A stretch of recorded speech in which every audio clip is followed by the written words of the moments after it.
or how the bright blue of its label mirrors the clear Caribbean skies overhead. Maybe it's the fresh, crisp taste of this beastly cold beer on a scorching hot day. Maybe it's even the way it brings us all together. But one thing is for sure, Carib is very much a part of who we are wherever we're from in the Caribbean. Carib, it's the way we play. Drink responsibly.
Good morning, good morning, good morning, and welcome to another episode of Island Tea with your faves, Kevin and Amali. And of course, welcome back from, what do we call it? A relaxing weekend. It was quite relaxing. Quite relaxing. I didn't do anything. Neither did I. So it was very calm, very relaxing. We hope everybody got some well-deserved rest, especially our essential workers. But as we always do it, we are going to have some tea time. Hee. So first, we'll start government. Government pushes new emergency regulations.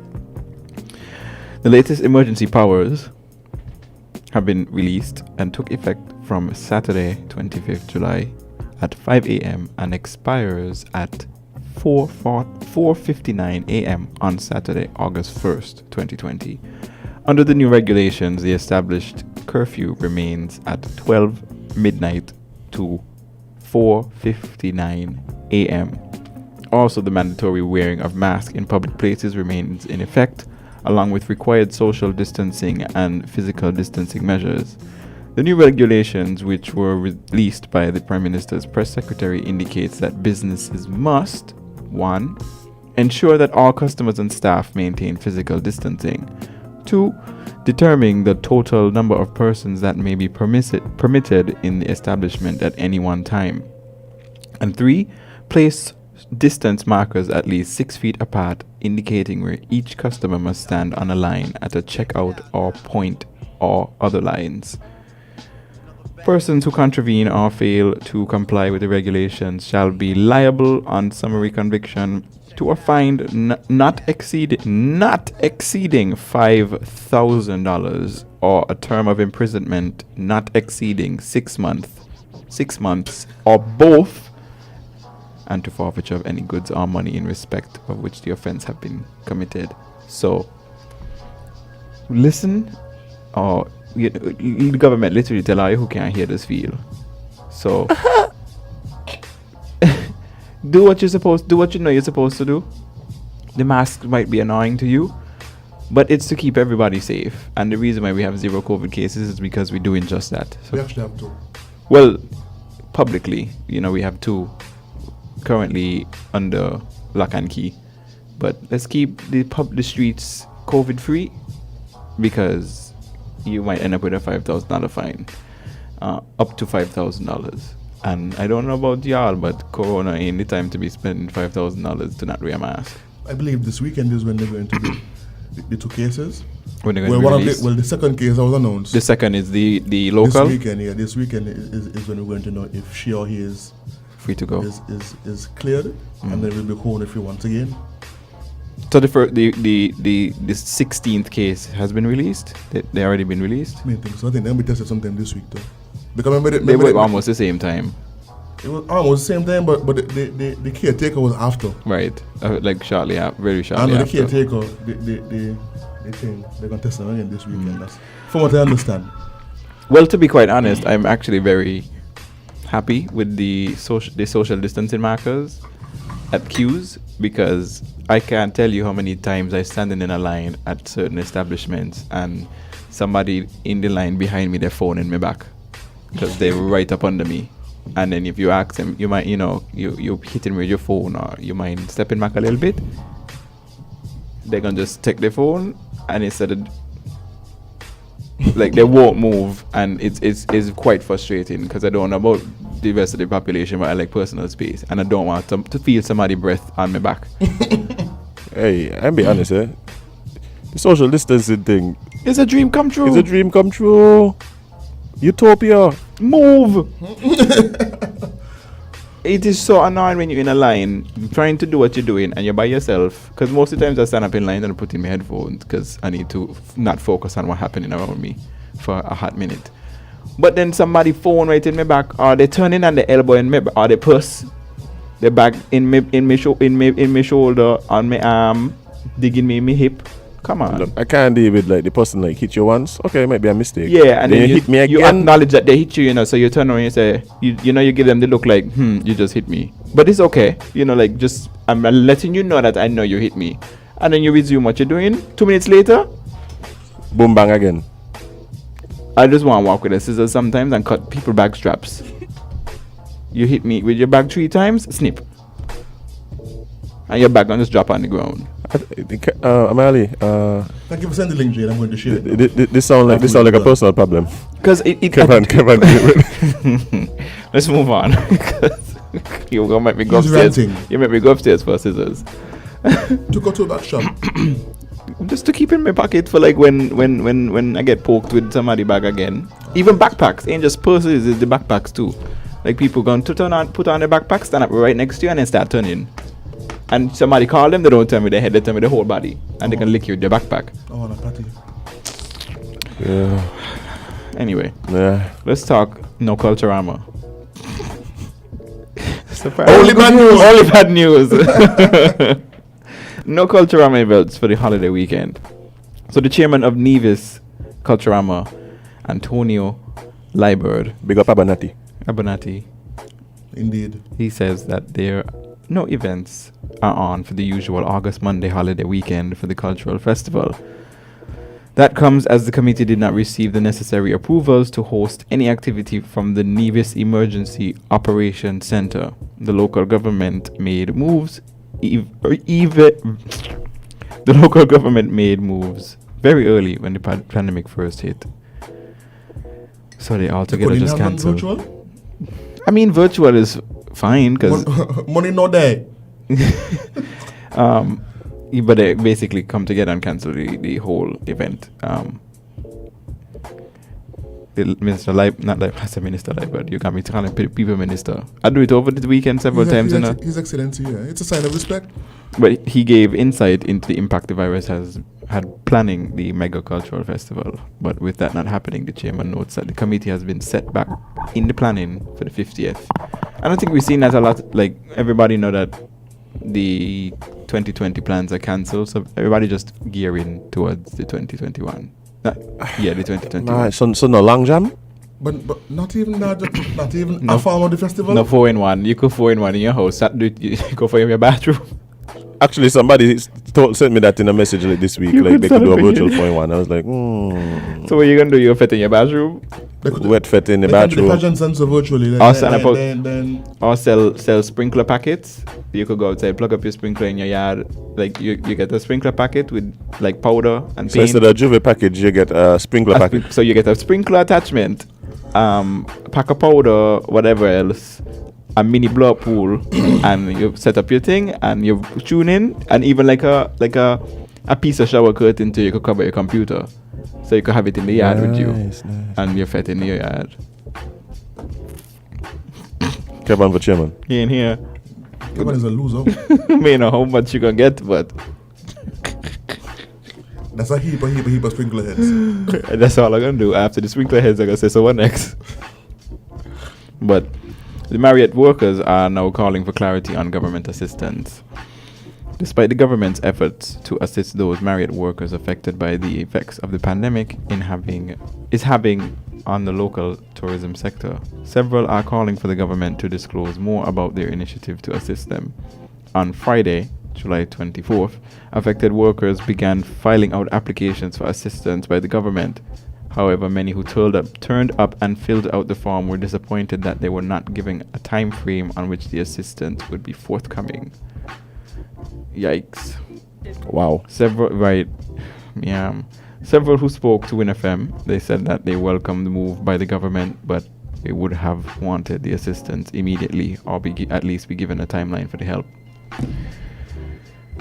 This is rough, eh? Like people's livelihoods and incomes and day-to-day activities are a giant question mark. It's like a giant question mark. It tastes like kitchen. Amali is enjoying his tea. I'm not. That's actually the issue. I'm not enjoying it at all. Jade, where this come from? In the corner? She said in the corner. Okay, I understand. Where we always store our teas. But boss, like the thing with this whole pandemic thing was unprecedented. For sure. And now the information, well, we don't have information. There's so many unknowns, so many variables. And things literally evolving daily. Yes, sir. It's wow. Cause there's people in almost every industry that's suffering right now. Like tourism, totally just even the essential workers, entertainment. they're burning out. Like they basically have to work in overdrive, and even though they're still working, they work in times 10, bro. But I'm looking at the YouTube comments. Yes, J2D, the tea time chat, our jingle sounds unenthusiastic because I don't receive help anymore. I have to sing the jingle myself. You mean recite it yourself? Yeah. You don't sing it. Because you don't help. Tea time, he. You're supposed to sing it and then I come in with the background vocals. Do something properly. I don't know the talk, please. Wow. Imagine you quit and then tell me do it properly. And follow me on advice. And yes, do it properly. I don't do it. Yes, witty kitty, scissors. Yes, scissors. I think it's a great idea, but such is life, eh? Let's take a very short break and come back with more Island Tea.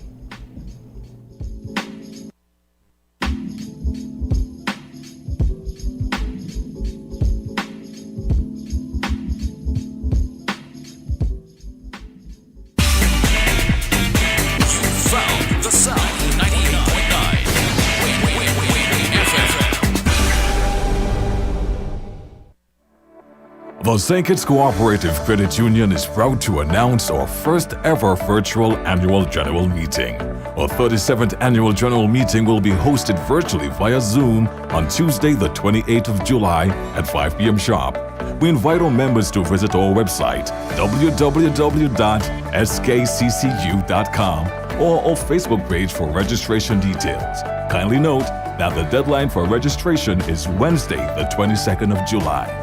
Thank you for choosing the St. Kitts Cooperative Credit Union, and we look forward to facing the financial future together.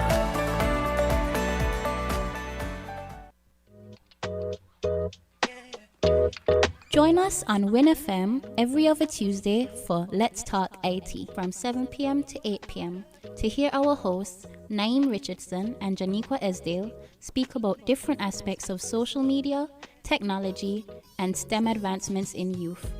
Tune in, ask questions, and let's talk IT. Brought to you by the St. Kitts Nevis Robotics Association.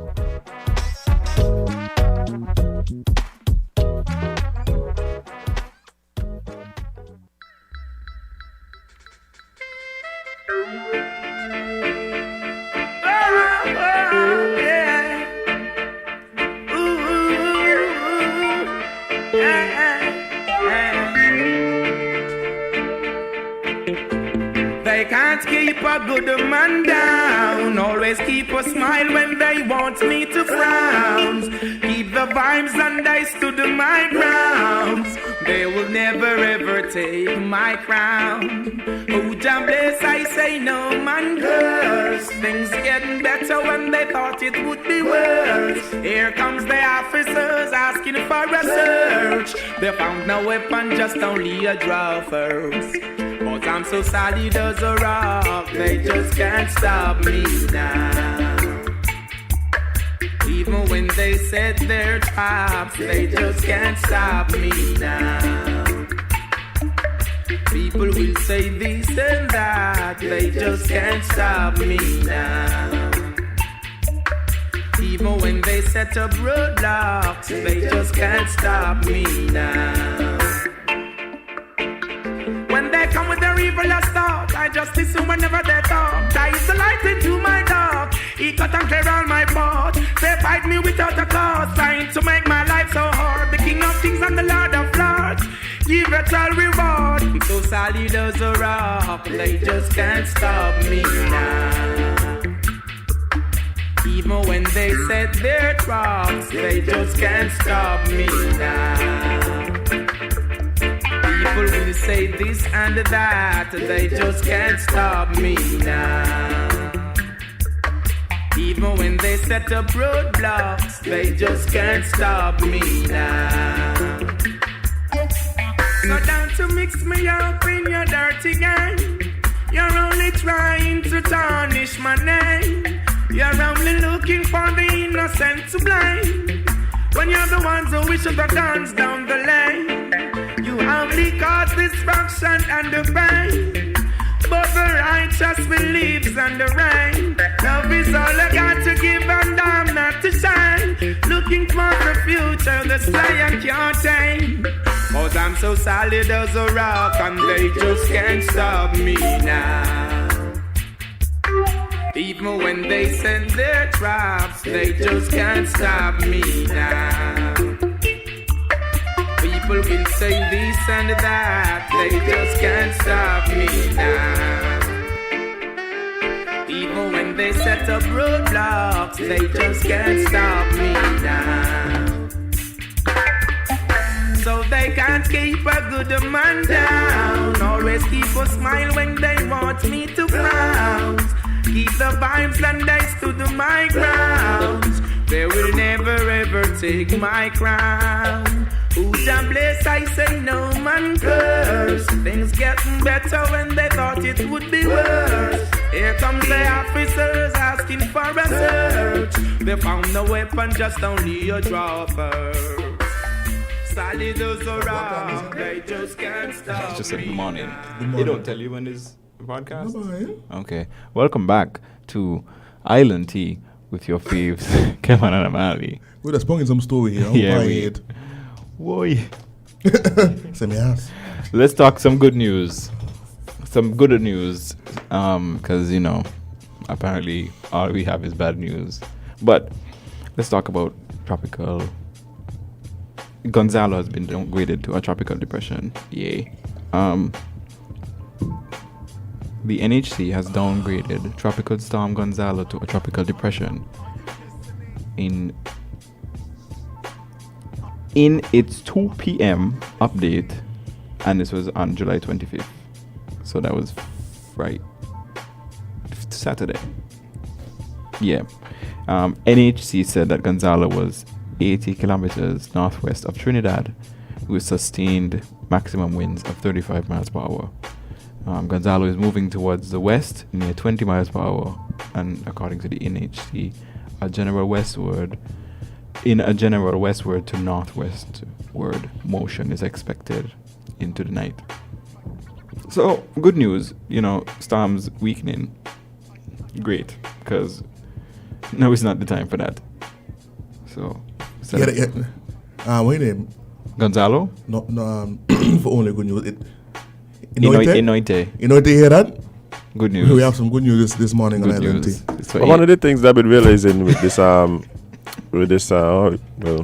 system is that apparently the Sahara dust still lingering is really been like just killing it out there. And I love it. I rather take a few days of a dirty car The sound is still lingering? yeah, but Yeah, not yup, as there, man. strong, not as Yup, strong man. as it was. But it's all out in the ocean there, so it's like It it's just killing choking out off the the systems. Love it, cause like I You said, know why? Because the borders are closed. close to Where you going, Stomach Gates Gonzalo? too. We're going. When they reach it, no, we close, go somewhere else. But good news, not just good news only, but it's good news. The region has been spared one hurricane, well, tropical storm. So For now. let's hope that this is the trend. Let's hope the Sahara dust just keeps choking off those hurricanes, because now is not the time for that. Caribbean countries. Anything, the police busted all the other fighting now. Caribbean countries are selling discounted citizenship due to COVID. So sale. Normal. Buy one, get one. So the citizenship by investment programs are not new to the Caribbean, and many of the countries in the region have been offering passports to wealthy foreigners in exchange for monetary investment for years. But with the staggering post-COVID tourism losses, many passports have gone on sale. Among the countries to recently slash prices or make their CBI programs more compelling are St. Kitts and Nevis, St. Lucia, Antigua and Barbuda, and Dominica. St. Kitts and Nevis, which earns around 35% of its government revenue from... Are y'all joining my chat, or are you disturbing me? I will not tolerate... Give me your ticket book. Give me your ticket book, because I am going to ticket you for indecent behavior. You thought I was just talking to myself? No, we don't. We're not giving her a microphone. Let me proceed. Don't talk to me like that. Let's. So again, St. Kitts and Nevis, which earns around 35% of its government revenue from the CBI program, was one of the first Caribbean countries to begin slashing prices. In these days of COVID, when tourism is not happening, we have to find ways to create revenue to sustain our economy, said Les Khan, the CEO of St. Kitts and Nevis Citizenship Investment Unit, in a phone interview. St. Kitts and Nevis is currently offering a special deal through the end of 2020.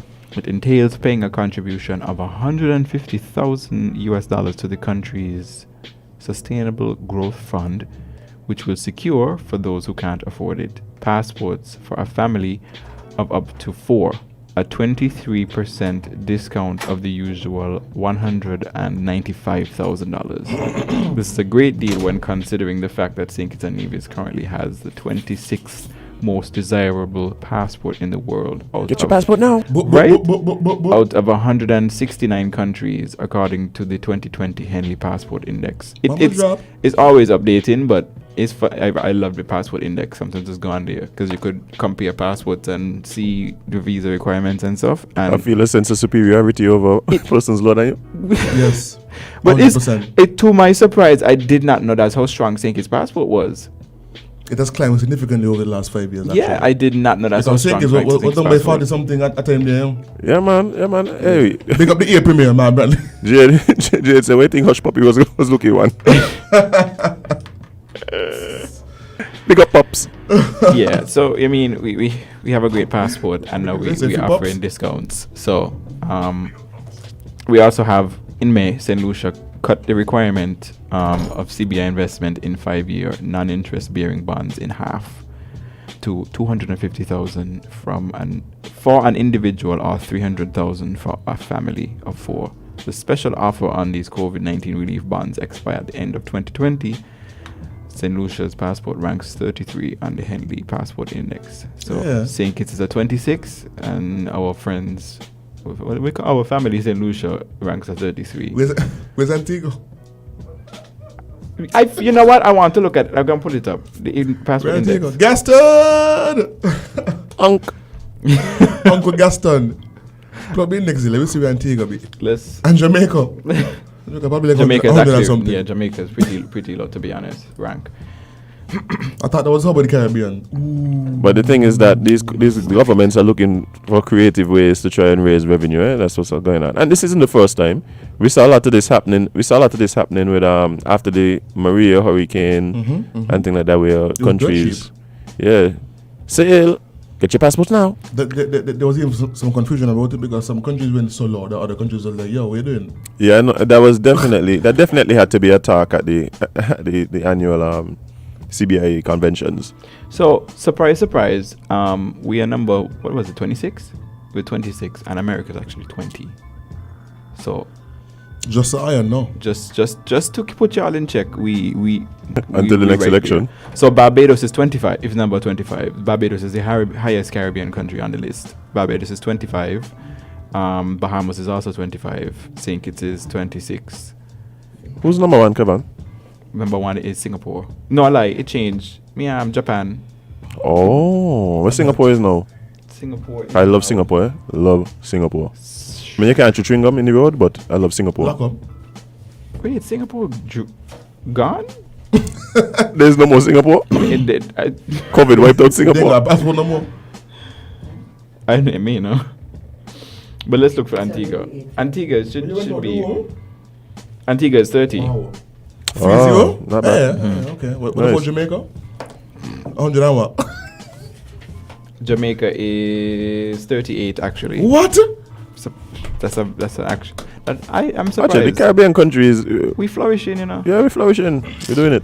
Keep our country clean. Good up, keep good our up. country clean. Anyway, keep our country Mr. Master of Ceremonies, clean. I hand it over to the you. kind officer is being I'm still impatient. waiting for the ticket book. but Although she left the room and come back in and say, I'll hand it over to you. Would you like Out to of introduce goodness. our kind officer?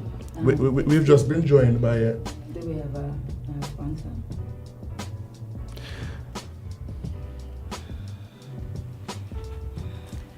Do we? Our officer is asking if we have sponsors. I don't think so. Do we? Okay. Okay. Do we? Do you have something that we don't know? I thought we were sponsored by the insurance. So The insurance company? Anyway, let us we'll take a We'll break find out, in we'll find between. out, okay, but we've just been joined in studio by Her Excellency the Honorable Dr. Officer Donnelly from the Royal St. Christopher Navy's Police Service, specifically the Traffic Department. Welcome, good morning. Are we going to open in prayer? Yes. Brilliant. Good morning, and thank you for having me. Thank you for welcoming me. Good morning to my 4 young, vibrant hosts that I am always happy and awaiting for on a Monday morning. But before we go any further into the program, I would like us to say a little word of prayer. Heavenly Father, hear our prayer. We want to thank you for today. We want to thank you, Lord, for just giving us another chance, another day to say thank you. We just want to give you thanks. And as we go through today, dear Lord, we want to reflect. I want us to reflect on ourselves, look into our hearts, and look into our souls, into our minds, and tell ourselves that God has always been good and grateful to us, even when we do not deserve. What are we giving him back in return? Let us reflect on that thought for today. And as we go through the day, may the Lord guide and guard our footsteps wherever our journey may be. I want to say a special prayer to my fellow officers. Dear Lord, you know our line of duty. Protect us. Continue to guide our path. Be our leader so we might follow you. These mercies we ask in your name and no other name. Amen. Amen. All right, thank you. Good morning to those persons out there in Radio Land. I want to thank you once again for always tuning into our weekly program. I want to make apologies for not being here last Monday. What happened is on the 20th, it was 20th of July, I took a fall at the public market, and so I had a little injury. And I just want to say thanks to the general public who would have reached out, those who came to the hospital, those who would have came to my assistance during the time that I was there. And I really never knew that the general public still love the police so much. In split, not the police, darling. In split seconds, persons were there to my assistance, and in less than no time, my sisters were calling me like, "Where are you?" Like, you know, and so I want to say thank you very much to the general public, and I'm really, really, really grateful. I am feeling much better now, and so I'm here, and we move along. Gentlemen, yesterday I was thinking what should be my topic for this morning. And because even when I'm at home and I'm not on actual duty, I'm still always thinking about work. And so I thought about speaking to ticketing.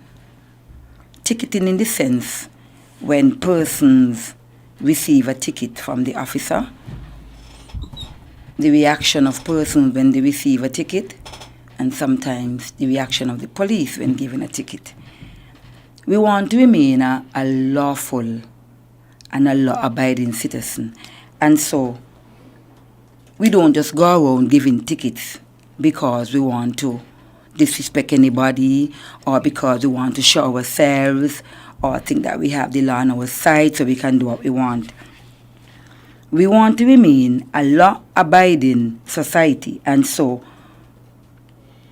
if for some reason you are given a ticket because you would have parked in an area where you weren't supposed to park, a yellow line, for example, a reserve sign, for example, a drop-off zone, for example, don't think it's personal. Don't take it out on the police. Mm-hmm. It is not anything personal that we have against you. Mr. Hanleaf, my sister parked on a yellow line in a drop-off area for too long. She would be ticketed. Of course. I would hope so. And the same thing goes for you. Mm-hmm. And we get along well. But rules are rules, and the laws must be enforced. I want to reach out to the general public to let them know that sometimes we could avoid getting a ticket. Sometimes we get tickets for a reason that could have been avoided. For example, you see a drop-off sign and you want to run your errands all day. And you see the sign says drop-off and you park.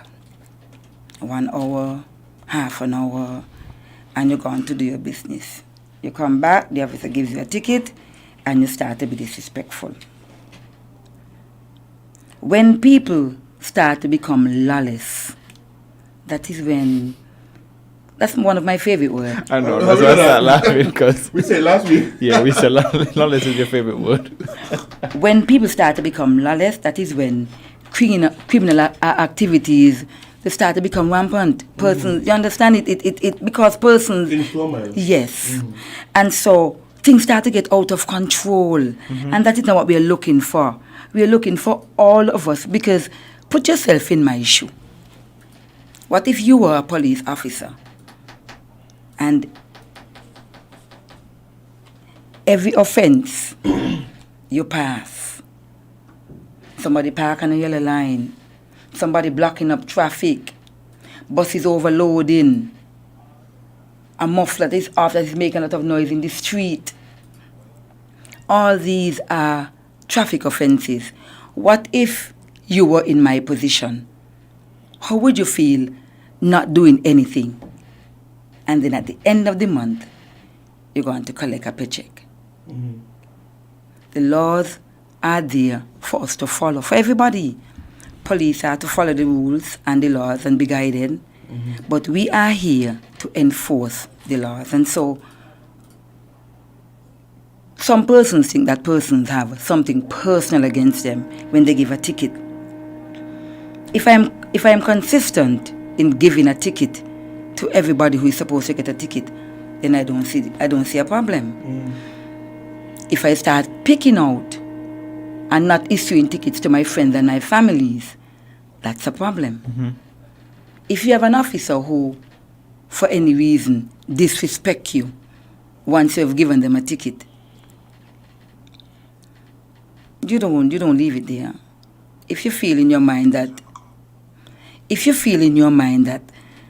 someone is being disrespectful to you, a police officer, don't leave it there. You make a report. You get the badge number, and you get all the information. And so, because we all have supervisors, and so you don't leave it just there. It doesn't make any sense for you to operate in a particular way, because when you operate in a particular way and then you go to make your complaint, you have to say what you say as well, or how you acted as well. And so in doing that, it puts you in a position where I should have known, I shouldn't have done that, I shouldn't have said that. And so we are just here, I am just here this morning to let us all know that respect to me, respect to you, for everybody, that is all that we're looking for. Okay, if we just take up in there, apparently we have a caller. Caller, good morning, you're live. Good morning, Donnelly. How are you doing? And good morning, I am fine, thank you. Thanks for asking. And yourself? Oh, so far so good. It could be worse. Always could be better too. Very good. There's always room for improvement. That is very true. However, as you mentioned a few minutes ago, most of the time what normally happens is that police officers power somewhat get to their head. And that do happen occasionally. And they feel as if that no one can question them. So they will say to you, don't question my authority. And so the whole thing is, one of the things when an officer writes a ticket, he must remember in his mind that is $300 per week is a weekly wage. And when you write a ticket for $150, you just cut off half of his wage for his family for the week. Take this into consideration. When a ticket is written, that person feels to be on a certain kind of edge. So it takes for the officer to handle that properly and in a calm and a very respectful manner. If you mention something to the officer and he don't like as far as he's concerned, you disrespect him. All you have to do is stay calm and be effective, because as soon as you get vexed, you lose it. I have said enough on that. This I want to remind you, Donnelly. I have noticed that there have been some questions and accidents in the roundabout. In our laws and the street, we still have give way to traffic from your right. As everyone approaches a roundabout, every traffic that flows to your direction will be coming from your right. If you're in the roundabout, why would you want to pass somebody on the left? If you're going to pass somebody in the straight route and the straight road, you pass them on the right-hand side. If you're going to pass them on the straight or the roundabout, it must be on the right. Soon as you hit somebody left, that's where most of the problems start beginning. So if one would adjust by giving way to traffic from your right and failing to overtake in the roundabout on your left, then most of our problem will be solved. Ladies and gentlemen, Donnelly, thank you very much and have a good day. Thank you very much, caller. Wonderful presentation. Yes. Right. Yes. I feel like I was watching a TED Talk, listening to a TED Talk. Thank you very much, caller. We really appreciate your call, and you're one of our regulars, and we always appreciate your suggestions, your critiques. Now, you would have spoken about the police officer feeling powered and having authority in giving a ticket. And like you would have said, you would have cut that person's salary in half, because a seatbelt ticket is $150. And, if you pay it late, after the 10 days, it's $200. And where I could agree with you, yes, okay, the police officer would have taken some of the person's money. What if that person would have said to him or herself, if I park here, I'm going to get a ticket. So let me not park. How about that?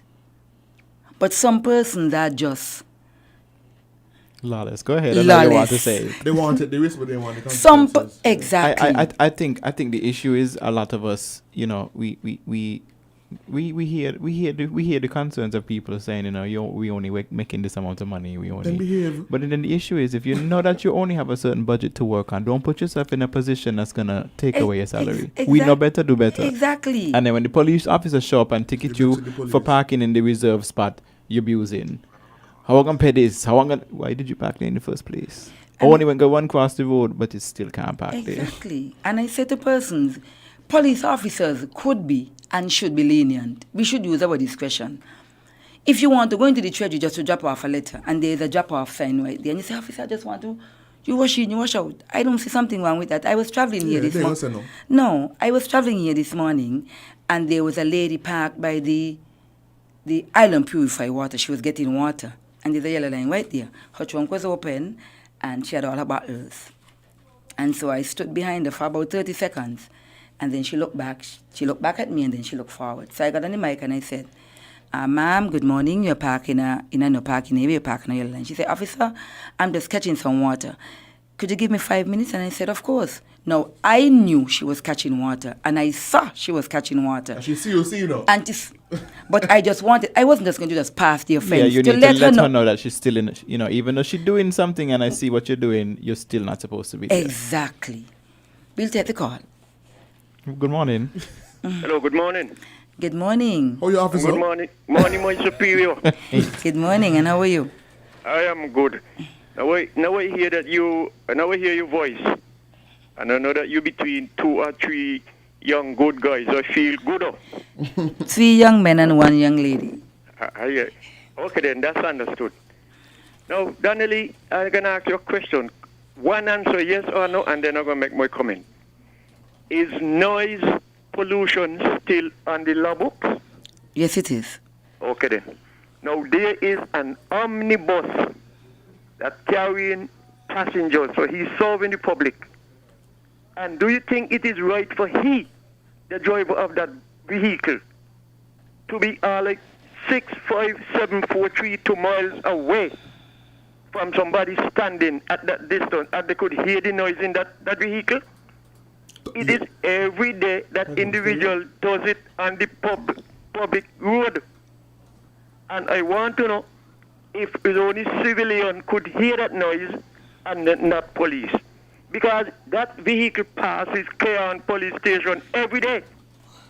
And you could stay over Southeast Peninsula and hear that playing his noise and music and stupid cinema called music from a distance of Brimstone Hill to Southeast Peninsula. So what happened to them police in Keon who close to the main road? They need to get up and do their work like you and others who have a passion to do policing work. Thank you, dear. That's all I have to say about that. Thank you very much, Carla. Yeah. No, what I can say to that, we have to take this noise pollution. Maybe for some reason, when the gentleman is passing the police station or he's passing the officers, he turns his music down. Maybe Keon Police, I am not looking any excuses for the officer. I am just saying that some persons are well aware of what they're doing. And so maybe as soon as he passes the police station, he turns off the music or he turns it down. So the officer have no reason to stop him. Maybe that is the case. It's also the case where maybe the officer is hearing the music and just saying doing nothing either. Or maybe the bus passes so fast, they don't get a chance. Yeah. And so there were so many things that we have to take into consideration. But I am certain that with the police officers, we are aware of all of this. And so we are making strides, I must say. Apparently we have another caller. Caller, good morning, you're live. Good morning, Donnelly. Good morning to everyone. Good morning. Donnelly, I just want to ask a question. Yes. I realize that the police are on a ticketing storm at the moment. And I thought that the purpose of the traffic department was to protect the lives of the persons that are traversing the roadways. Yes. But I find that the focus of the department is on giving tickets and collecting money rather than saving lives. I'll give you an example. On Saturday evening, 4 police officers at the end of the strip checking people to see if they have driver's licenses. When those persons pass with the driver's licenses and they're speeding on Kim Collins or they're speeding on on the Frigate Bay Road or they're speeding on F.T. Williams, there are no police officers there. So the officers at the beginning of the person's journey, where they could cause no damage to anyone, trying to ticket them for seatbelts, for not having their licenses, when they should be on the road ticketing them for speeding so that they don't cause damage to other people. Right? There are persons in the middle of town at 10:30 at night giving tickets for turning right down onto West Independence Square. How is that damaging somebody? Then the police allow roundabouts to be unmarked so that everybody has their own way to operate the roundabout, which is causing accidents, and the police are doing nothing. The police are not ticketing people on the yellow line on Bay Road by Island Bakery, which is causing traffic congestion unnecessarily. But they are up and about in town, which is not causing any traffic congestion. I find the focus of the police force is on collecting money. You all boasted a couple of years ago about collecting $2 million, when the purpose of the traffic department should be to protect the people. And that is the problem I have with the current ticketing push. You are ticketing people $350 for going 30 miles per hour in a 20-mile zone when there are no accidents caused by that person going 30 miles per hour. You all are focusing on collecting money, and you're not focusing on protecting the people. And that is the problem that I have. So when I hear about the ticketing and people being disrespectful, nobody should be disrespectful. But I was disrespected by an island constable on Saturday evening for no reason. No reason. I was a passenger in a passenger seat with a seatbelt, and I got rude treatment. And y'all are losing the reason that the traffic department is there, to protect people. There are people that are knocking down posts every night, driving fast, and y'all are not ticketing them. But somebody 1 o'clock in the afternoon going 30 miles per hour in a 20 zone, and y'all are ticketing them. What is the point other than collecting money? That cannot be your judge.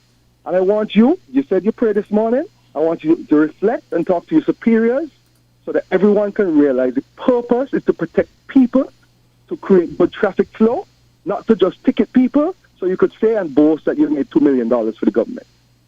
That's all I have to say. Okay, thank you, Carlo. Thank you very much, Carlo. You said you said a mouthful. But before we take caller number 4, let us address caller number 3.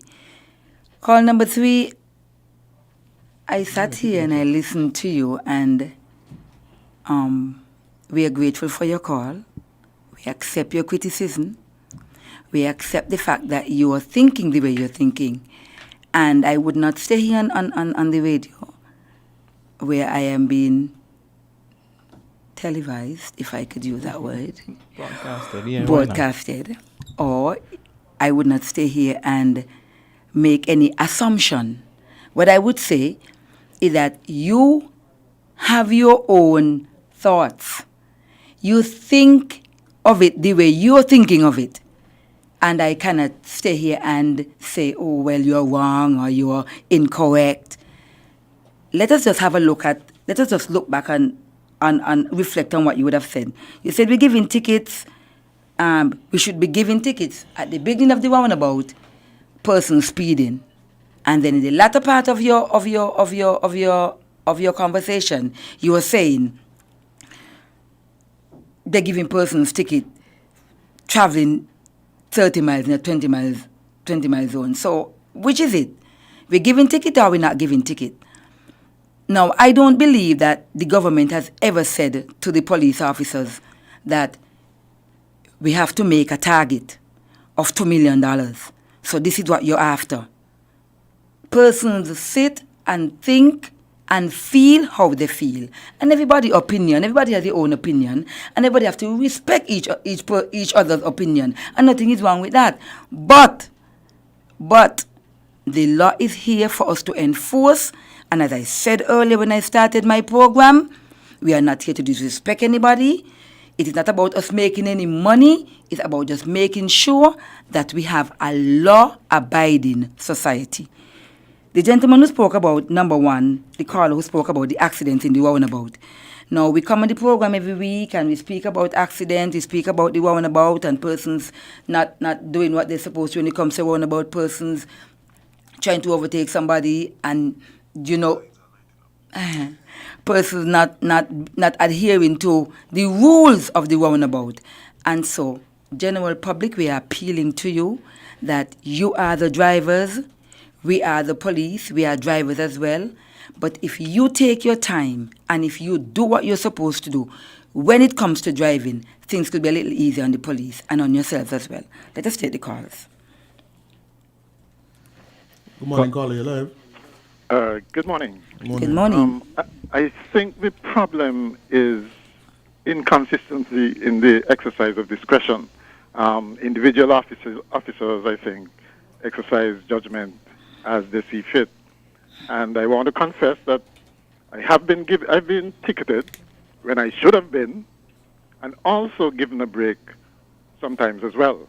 So, maybe one shouldn't complain so much. But, people, policemen and women are human as well. Maybe we can take some of the discretion out of it by the human discretion, that is, by the use of technology, where cameras pick up the offender and the ticketing is automatic, just like how it's done, in more developed countries. Not everywhere, but, key areas where a lot of the speeding and so on happens, that could probably be done there.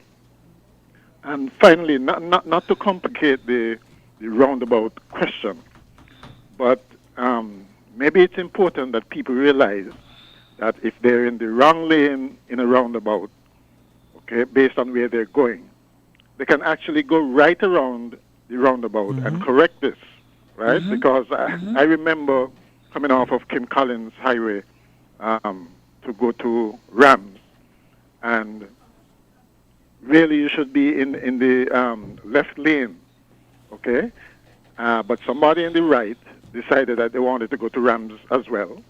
And so there's the attempt, and we basically run in parallel, and so there's the attempt to cross, when really what should have happened, he should have gone right around. Start over. And then, exactly. So maybe it's good if you remind people that can happen, because what he ended up doing is slowing down in the right lane. Of course, that slows down traffic generally, and wait for the other cars that are going to Rams in the left lane to pass. Right? Yeah. So it's important for them to realize that they can go right around and correct whatever. If of course it's always better if you make the decision early, right, and be in the right lane. Okay then. All right. Thank you. Thank you. We have another caller. Caller, you're live. Yes.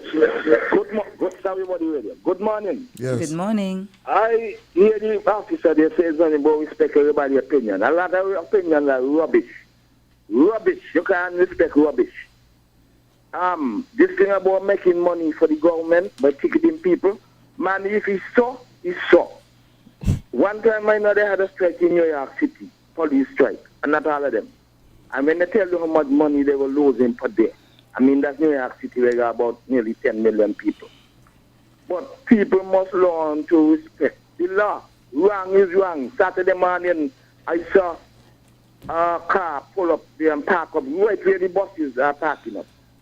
And when the police officer start approaching, the person wind down the glass and start to tell the officer something and smiling. The police officer should have just ticket them, because the bus them were coming in fast too. They well know, they willfully doing it. In the U.S. Virgin Islands, worse in the state. When the police tell you move, you will argue with them. May say they must shoot you down, may say that. But I need to get tough. I appeal too much. The number of years since I start the program there, are you peeling? Maybe I ain't got nothing to peel off.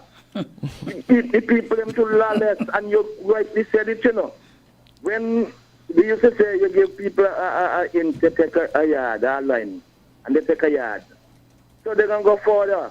And the young people, a lot of young people, even some there in the studio right now, I like them, but I don't like some of the things that they say at times. You ain't nothing but again a chance. People need someone them. They need to respect the law. That's the only how they're going to do it. And so a caller talking about you're going to cut somebody's salary by so much if you get them a ticket for how much. It's actually matter. If you love your family, you ain't going to do stupid things. I had a young family growing up, and I never been doing stupid things in my life. But my mind always focus on them. Even if they live in the US, my mind on them. So I ain't gonna do nothing stupid. I love them. But if you love your family, you do the right things. We got too much lawlessness in the country. So I need to step up this someone thing. I could say more, but let me break one out, because I think 2 minutes is good.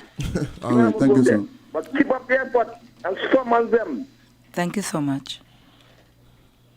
All right. Our esteemed officer, you have any? Yes, some persons want us to turn a blind eye. And how could you turn a blind eye to offences? Since November of last year, 2019,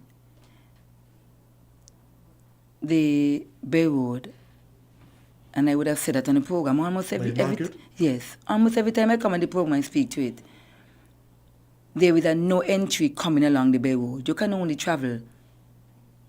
You can travel east. You can travel west. From the east. Right. Yeah. Some persons coming through the no entry and saying they did not see it, or the sign is Driving around the sign. Or you're not. Or the sign, you have the sign wrong. You are driving around the sign. How come the sign is not in its right position, but you don't go through the sign? And some persons feel like when the police officer gives him or her a ticket and they're in a certain position, they could operate how they want. What I mean when I say that, I'm traveling down Keon Street and I see a vehicle, and the vehicle is parked by Uncle Cheese, and it's a government bus, and I stop and I pull up and I said, "Why are you here?" He said, "I'm waiting for someone." So I said, "Go around and come back." Because because all of us know how it is. Yes, how it is. Yes. And so I said, "Go around and come back." I hate that vibe. Somebody in that vehicle said, "You can come back up in the area again," meaning coming back up to where they work again, maybe to the business. And I'm saying, yeah, they're trying to you're not supposed to you for doing something. You're not supposed to. Exactly. So because you work, because you are a doctor, or because you are a custom officer, or because you're an immigration officer, I must be faithful in doing my work so that you can get away with something wrong. That is not right. You're not supposed to use your office to try to intimidate me, and vice versa. I'm not supposed to intimidate you as a member of the general public. Because let's say that person works in a food a restaurant, and you go and you have bad service. How would they react if you say, "Remember, you're gonna be driving on the road next time, eh?" Exactly. Then it would be an uproar on the social media platforms. And so I'm saying we have to be mindful that you have your job to do and I have mine. And for me, being lenient is something that I use. I do a lot.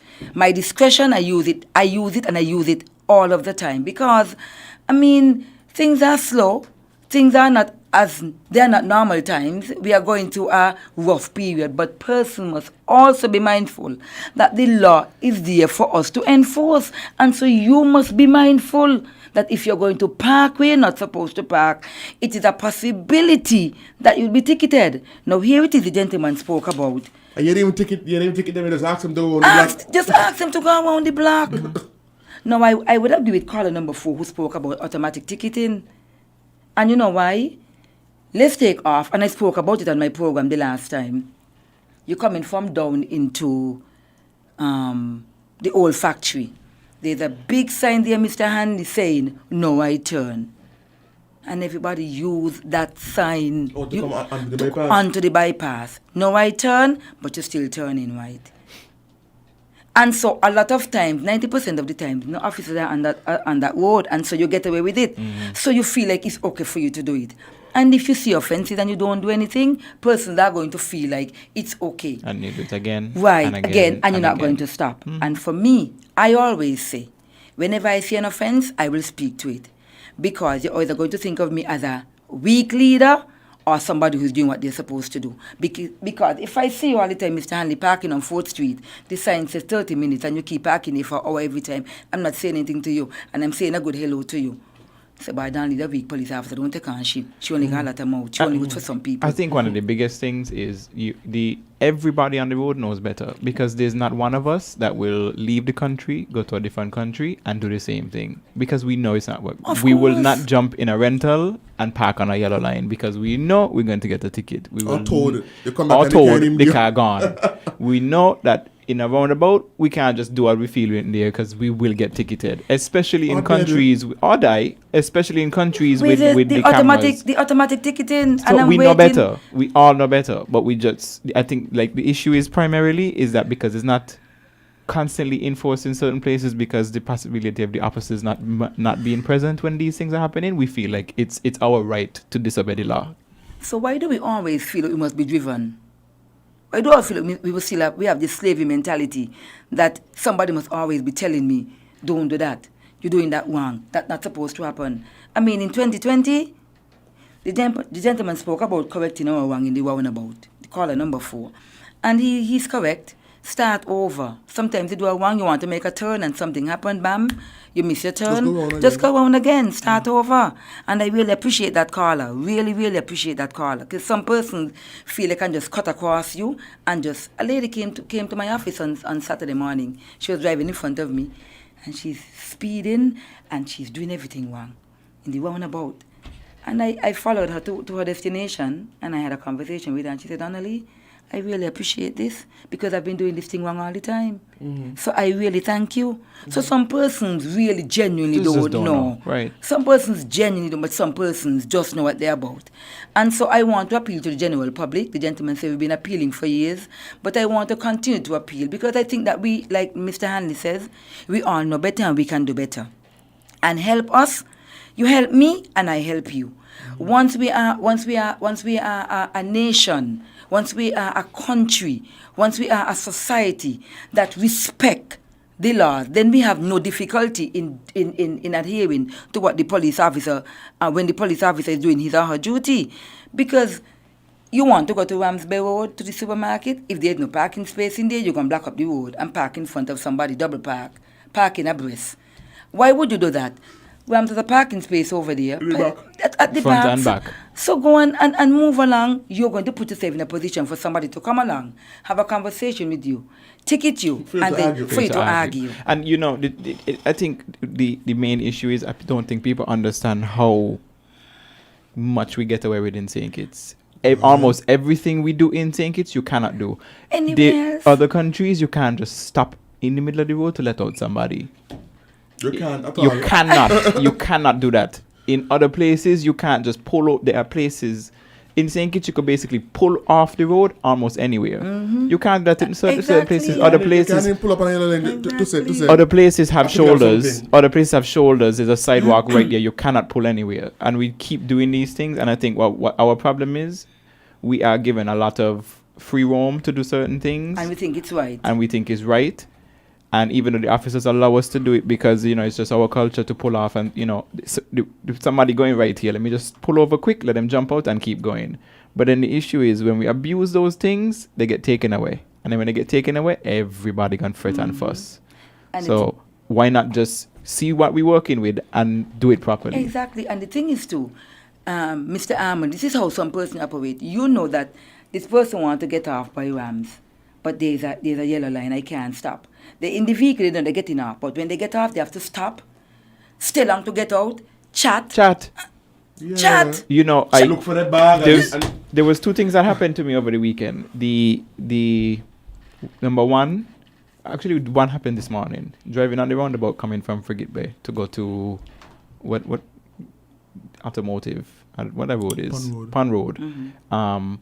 Somebody drove in the, you know, there's the left lane, the right lane. Mm-hmm. Somebody was in both lanes and proceeded to go into the roundabout on the center line of the for the lanes. So you have no clue where they're going. And cars, including me, because I was behind the person, and somebody coming around the roundabout had to basically stop in the middle of the roundabout while this person cruised in the middle, congesting traffic. And I'm sure if you stop them and question them, they would abuse you and tell you actually what's the problem. Mm-hmm. Then the next thing is, I was driving by the fire station, like you're going to the Bay Road, from Pan Road to the Bay Road, and two busmen stopped one going, one coming. They stop next to each other To talk. to chat, and traffic behind the one, and I'm behind the other one with traffic behind me, and people beeping and blowing, and they're flinging their hands saying, "Wait, like, what is your problem?"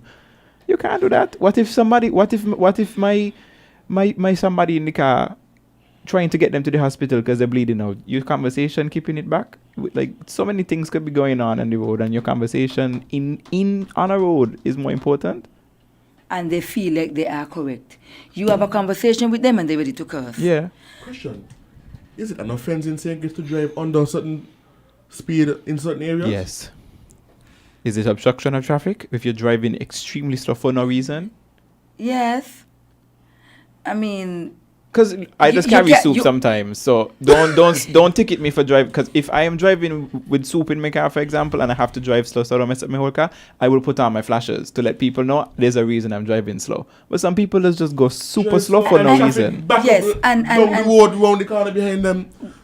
Because you know, I fail persons for voters for driving extremely slow. Because you don't have any confidence. So for me, if still doing it. Even slow drivers cause accidents because everybody's so eager to overtake. Accident. Mr. Hanley, for me, we once we get certain things right in the federation, we are going to be moving to the right direction. For me, I am very passionate about I love my job. As a matter of fact, I'm making 32 years in the service on Thursday. I love my job. So you having cake and so? No. I love my job, and so, but I am not in the organization to harass anybody. Right. I am there. I am a law-abiding citizen, and I just want persons to be the same. Now, every one of us cannot be the same. Things are going to happen. That's the reason why we have police officers. But I am saying, if we do our little part, if we do a little, if you, Mr. Hanley, if you don't park on the yellow line, if Mr. Harmony license vehicle when he's supposed to, if you don't take off the piece off of your muffler and have the muffler making that a noise so these are the little things that we do and that we need to just stop and be honest to yourself and to your friends. Whenever they are doing something wrong, you say to them, John Brown, the police officer was correct. You shouldn't have done that. But instead, you abuse with them. And you know that they are wrong. We have somebody on the live. Well, we have to wrap it up soon. Yes. But let me read somebody's comment quickly on the live. Somebody is saying that, the Republic Bank ATM in Bird Rock, right there on the corner of Rams. So they're saying that, people stop and use the ATM and obstruct the left turn because you're not supposed to park there. It's a whole blockage saying do not park there, and they would pull over, jump out, go in the ATM, and then people who are exiting the Rams parking lot can't see traffic on the left. Sometimes I trying to leave the parking lot and I can't see what's coming from the left. You got to ease out. You got to ease out till you're almost in the center of the road before you could see. And it's amazing that I really appreciate that message from that caller, because it happened to me about 3 nights ago. And I'm speaking to the gentleman. He's saying, "No, this is night." So it's night. So but night there's no. So in there nights, is no fence. the yellow lines does turn what? Brown. White. They turn brown. They turn white. Okay. White. So it's okay. It's correct. I just want to say one last thing before I leave the program. When it comes to drop off and reserve, there were drop off signs around the island, mostly in Bastia areas. Now, wherever you see a drop off signage, you can use the drop off. The drop off is not, no one is paying for a drop off. The drop off is not no personal space for anybody. It's public use. And so, Mr. Hanley, if you have a box and you want to drop it off, if there is a drop off on 4th Street and you want to take something to the patty restaurant, you pull in and you drop off what you have to drop off and you come back. But you're not there to stay. Yeah. Now, where there are reserve, if the reserve is not for you, do not park in it. The reserve are specified for persons, not for you. And so if you are not the person who they made that reserve sign for, do not park in the reserve. Persons will see the reserve and right there by the back of Rams for the permanent secretary for national security. And they're going to park there for a lengthy time. And the gentleman come and they start to make a fuss. Can't park. And they have all the words to give. You have to operate the way you're supposed to operate. You cannot be wrong and believe that you're right. It is wrong. They don't talk as. Yeah, we need to. Well, we are working. I'm not sure about the boot, but we're working on a tow truck. I think the boots will be an interesting concept. You get boots if you don't listen. Boy, when I was in Canada, we are working on the. A few years ago, I parked in front of a friend of mine apartment building to offload some equipment and put him in the elevator. While I inside put him in the elevator, they put a boot on my car, and you got to pay $100 US. Yeah, they can't come off. Take it off, you mash up your car if you try to get it off. Wow. But and then if you take it off too, you get fined as well. Until these things start happening to us, because I mean, persons here think it's we travel now. This is not like once ago when some people ain't traveling and people ain't going on. People travel, and sometimes you have to walk a distance before you find where you really want to go. So you can't just park exactly where you want to go. Once you can't, that can't mean think it. You get an attitude. And I'm saying we need to just abide and things will work out better. Now, the yellow lines, no parking. It does not matter what time of the day, what day of the week. It does not matter. Yellow line means absolutely no parking. Sometimes there are areas where there are no yellow lines, but you park in a way where you're obstructing traffic. Right. You should use the discretion as a driver. Properly. You have to park properly. Let us be mindful that you're not the only person using the road. Right. And once we do that, all of us would be singing out of the same hymn book, singing the same song.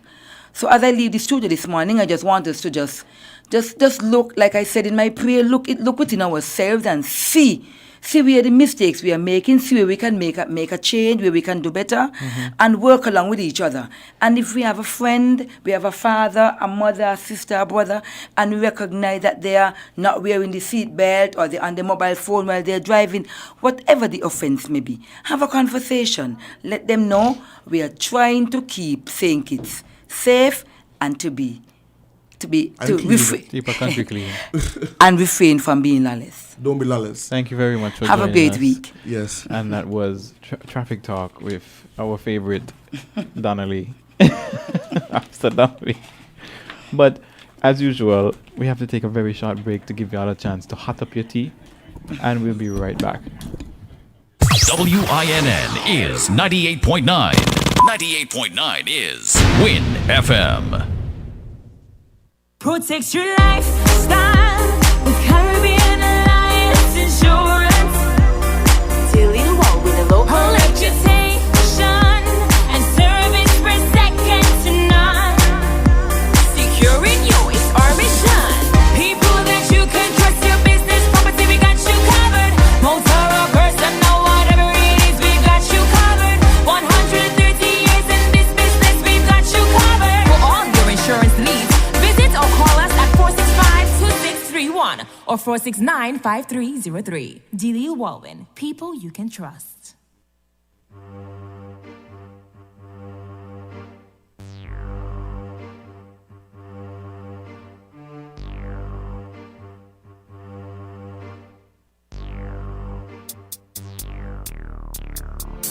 Rise to the occasion, look at yourself and say you're strong.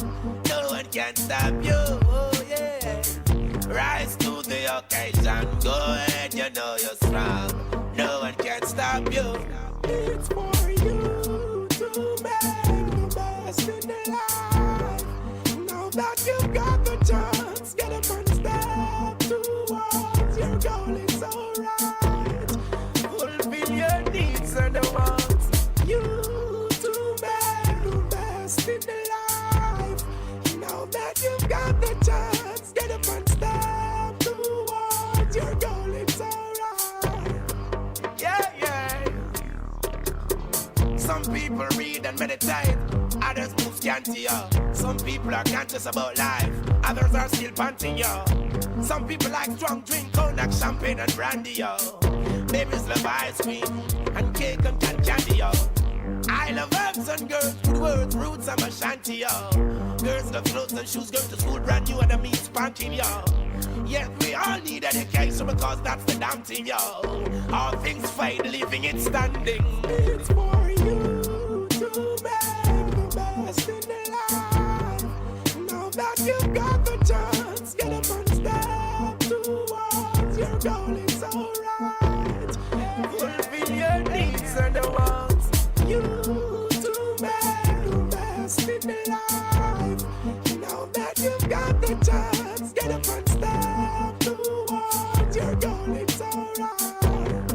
Fulfill your needs and wants. You've got the clearance, that's the reference. Perseverance for the utmost best should be your preference. Skills of trade and talents is your evidence. Help those afar off, teach those in your residence. Oh yeah, yeah, girls getting sentiments. Look at it with a clear conscience. It's for you to make the best in the life. Now that you've got the chance, get up and step towards your goal, it's alright. Fulfill your needs and wants. It's for you to make the best in the life. Now that you've got the chance, get up and step towards your goal, it's alright. Oh. People try so many things just to make a living. Thanks and praise to the King, ever living thanksgiving, yo. Need no distraction, stay focused because it now begins. Got to achieve your goals, I'm the so vivid. No crime, no killing, no confusion. Life is so real, no time for disillusion. Just like Mom would say, love is the solution. Keep making music, I'm a musician. It's for you to make the best in the life. Now that you've got the chance, get up and step towards your goal, it's alright.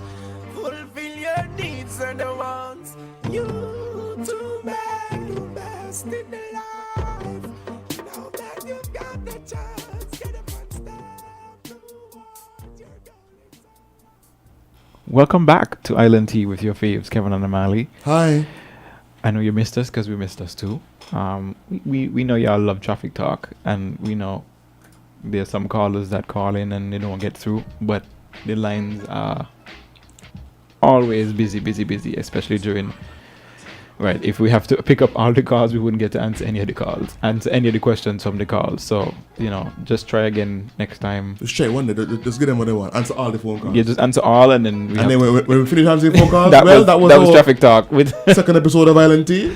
Have a good day. We try to get to as many as we can. The segment only really lasts half an hour, but we kind of consume almost an hour. But we try to get in as much as we can. So, of course, try again next time. But let's just talk some more news for a hot minute. Some more tea time. Some more tea. Let's do it properly for once. Tea time. See? Okay, there we go. I feel good. My mouth is closed. But, before we ended tea time, we talked about hurricanes. Well, tropical storms. But let's talk about Puerto Rico and how there are still thousands without housing, even 3 years after. After the last weekend? Thousands are still. Where was Maria? Maria. 3 years ago.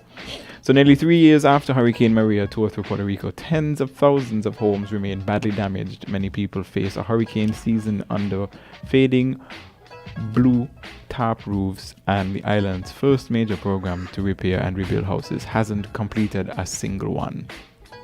So Puerto Rico is now entering its third hurricane season post Maria, and there's people stealing on a roof from Maria.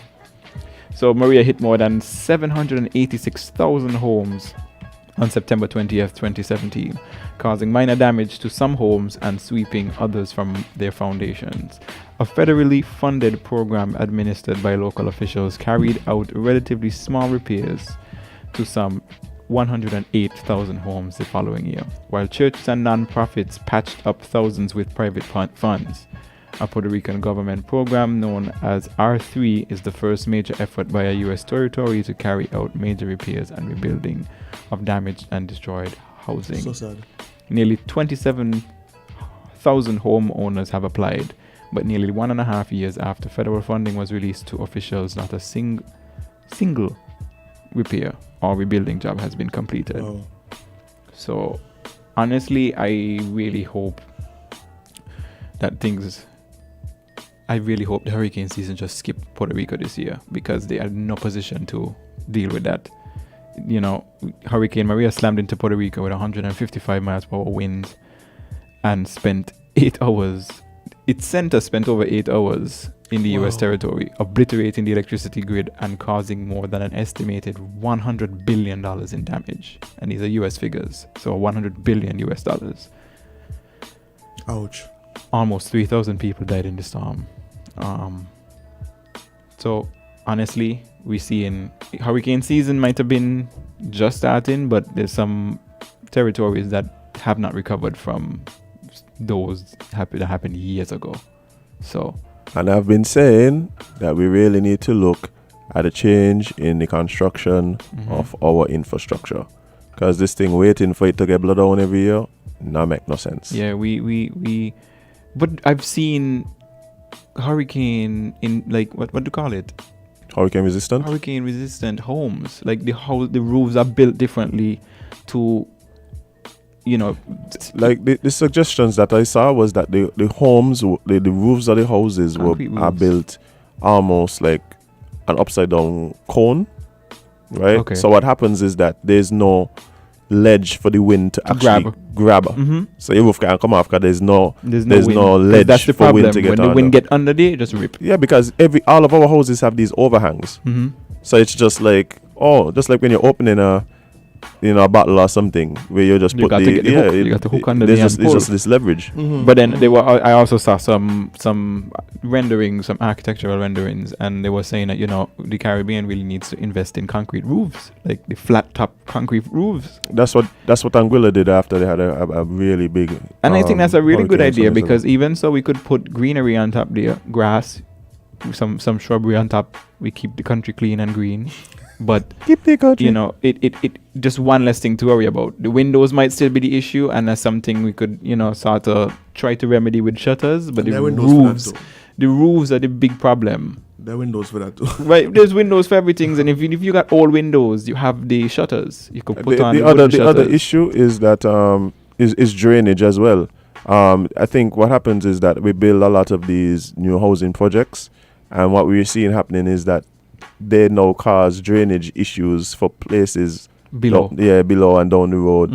I mean, look at what happens when a little rain falls, you know, like on certain roads in St. Kitts Pan Road, Bay Road. You know. Flood. Instant flood out. So we really need to look at drainage as well. And I think if we just tackle these issues, we become, as a nation, more hurricane resistant. Yeah, see, we have somebody on the line saying the pitch roofs. There's somebody, you know, if you look at the old houses that have pitch roofs, they're still standing. And the concrete roofs, again, good. But we need to really invest in proper infrastructure. Yes, we want the houses to look nice and pretty and, you know, fancy roofs, but we need to understand that roofs are like the primary problem in a hurricane. Because once that's gone, the inside of your house is done. Yep. The rain, the wind gun pocket down in all of those rooms and scoop up things and take them out. Your fridge might end up in your yard before if you even find it in your yard. But we need to look at better infrastructure for hurricane, because let's talk some. Ever since you take come on and tell us about good news, I just feel bad reading some of these articles. Because they're not good at some bad news all the time. So Regis Philbin, the TV host, he passed away at 88. So Regis Philbin, he, we know him as the big MC for Who Wants to Be a Millionaire. Mm-hmm. He passed away. At 88. At 88 years old. He was one of the favorites. I remember watching Who Wants to Be a Millionaire. I even had a game for the PC.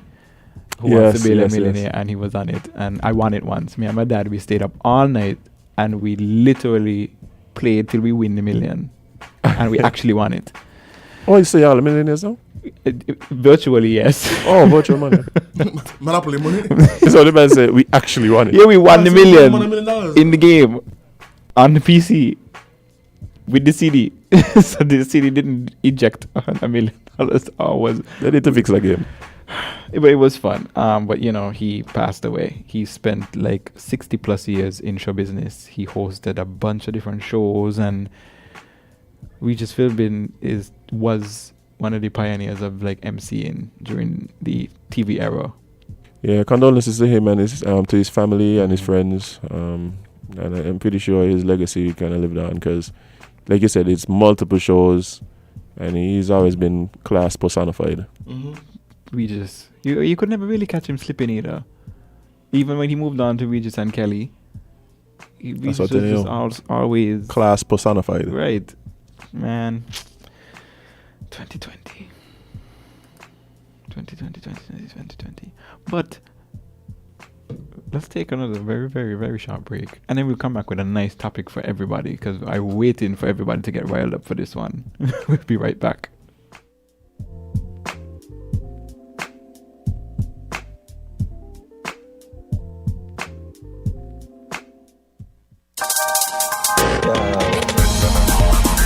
We're different.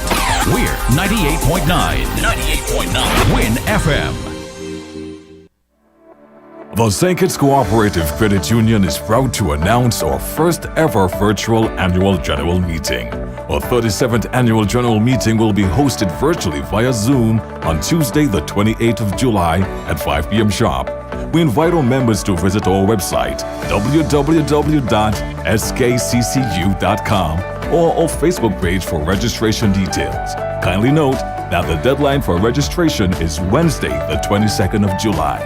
Thank you for choosing the St. Kitts Cooperative Credit Union, and we look forward to facing the financial future together. Maybe it's the way the brilliant gold liquid reflects our sunshine, or how the bright blue of its label mirrors the clear Caribbean skies overhead. Maybe it's the fresh, crisp taste of this beastly cold beer on a scorching hot day. Maybe it's even the way it brings us all together. But one thing is for sure, Carib is very much a part of who we are wherever we're from in the Caribbean. Carib, it's the way we play. Drink responsibly. I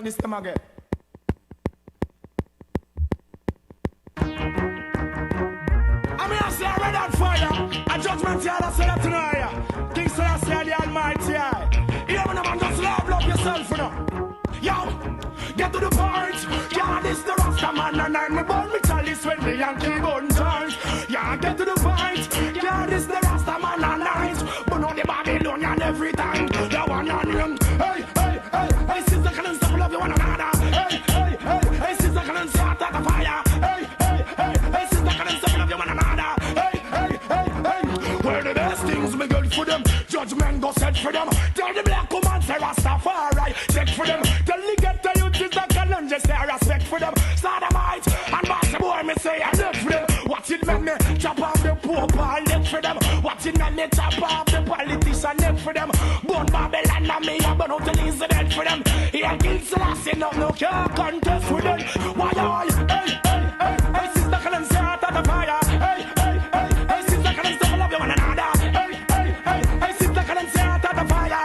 This a fire off your blaze. That's Babylon a paper trash. Kalonji bun them out to wash. Love the black woman, ram the woman them punish. And give the ghetto you the wall of the cash. Innocent you blood, Babylon has lost. Fruta, taste the real Fruta, enjoy the real Fruta, refreshing juice of every day. Whoa, Fruta, drink the real Fruta, your favorite Fruta, the natural taste is Fruta. Fruta. Your favorite fruit has got a new skin with real juice within. Drink the real Fruta. Enjoy the real joy. Taste the real Fruta, enjoy the real Fruta, refreshing juice of every day is Fruta. Fruta, juiced right.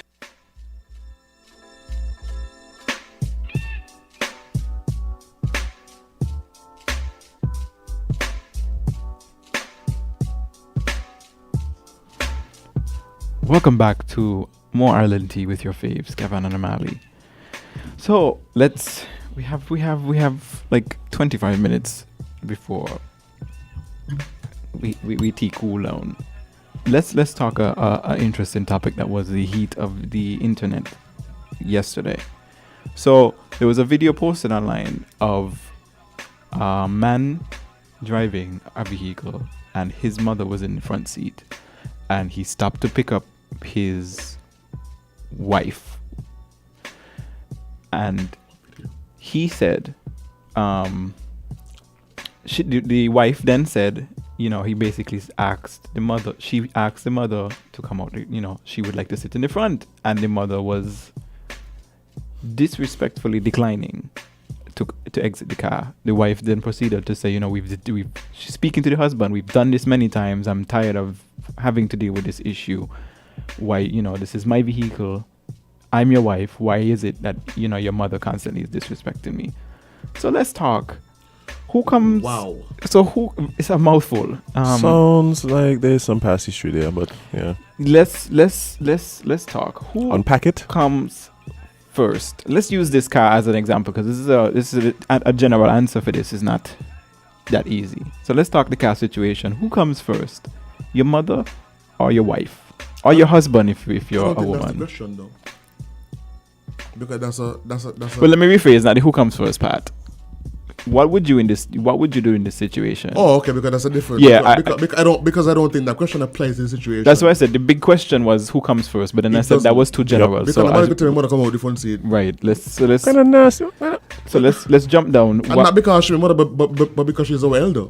Exactly. You ain't going to the mother and wife. If an elder is in the front seat, you're going to tell them jump out and go in the back seat. That's disrespectful. That's why as him say you're correct. That's all. Like there's some previous history. Yeah, there's something going on between here.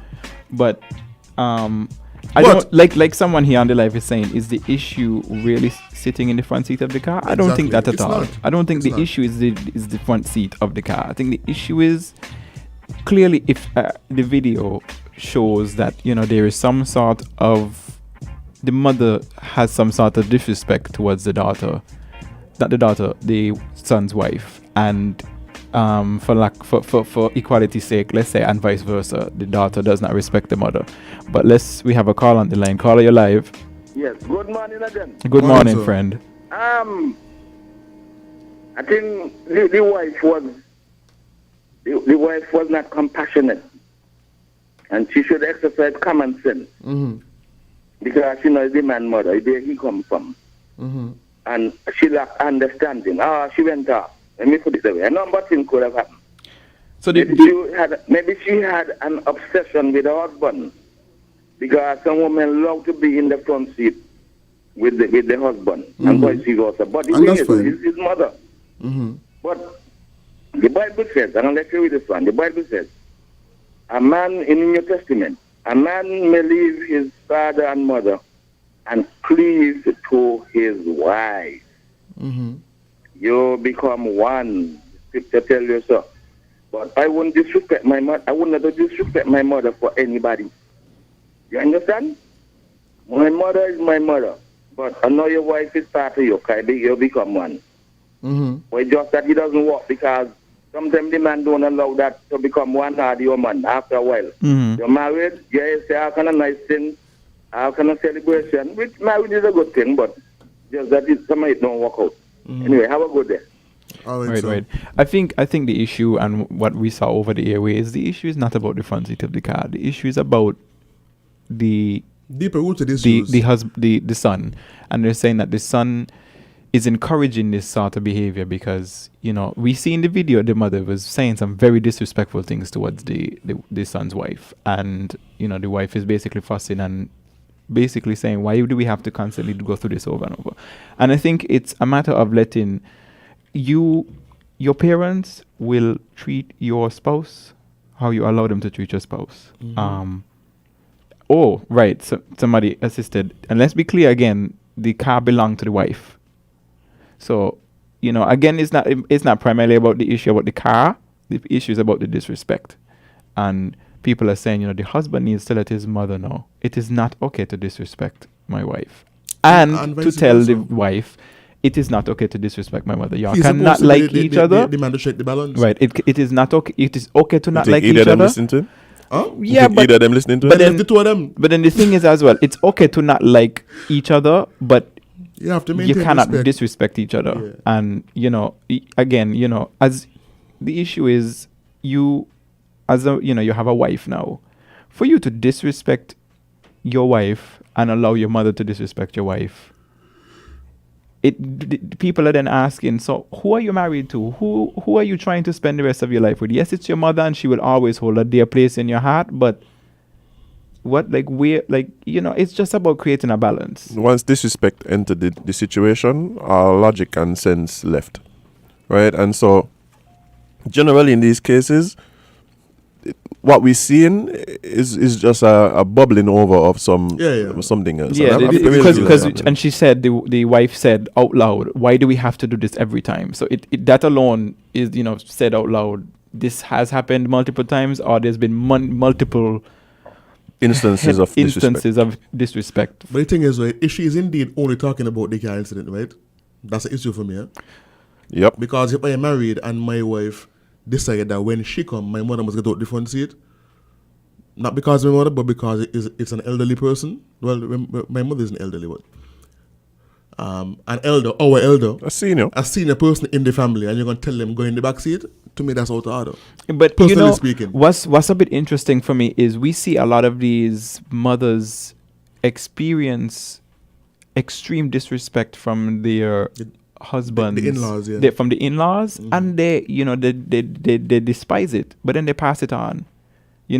Your father, mother used to hate me. I can't do this, and it was disrespectful. I don't know. She just couldn't respect me. But then your child's turn to move on, create the life, and you are jumping in and complicating the relationship. Yeah.